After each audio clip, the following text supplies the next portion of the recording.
దేవునికి స్తోత్రములు. మీ అందరికీ నా వందనములు. ఈరోజు దేవుని వాగ్దానము.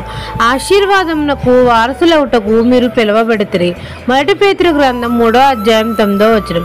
సైన్యములకు అధిపతి అయిన యెహోవా మనతో సెలవిచ్చినదేమనగా ఆశీర్వాదమునకు వారసులవుటకు మనము పిలువబడితిమి అని.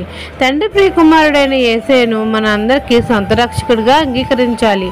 ఒకరి యందు మరి ఒకరు సహోదర ప్రేమ కలిగి జీవించాలి.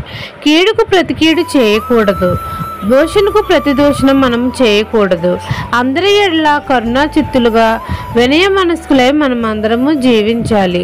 మనం అందరము సంఘంలో ఏక మనస్కులై ఒకరి సుఖ దుఃఖముల యందు ఒకరు పాలు పంచుకోవాలి. అప్పుడే తండ్రి నీతిని ప్రేమించి దుర్నీతిని ద్వేషిస్తే మనల్ని తండ్రి ఆశీర్వదిస్తాడు, దీవెనలు ఇస్తాడు. మనం అందరము ఆశీర్వాదమునకు వారసులగుటకు మనం పిలువబడ్డాం కాబట్టి దేవుని చిత్తాన్ని నెరవేర్చి ఆయన ఆశీర్వాదమును పొంది నిత్య జీవానికి వారసులం అవుదాము.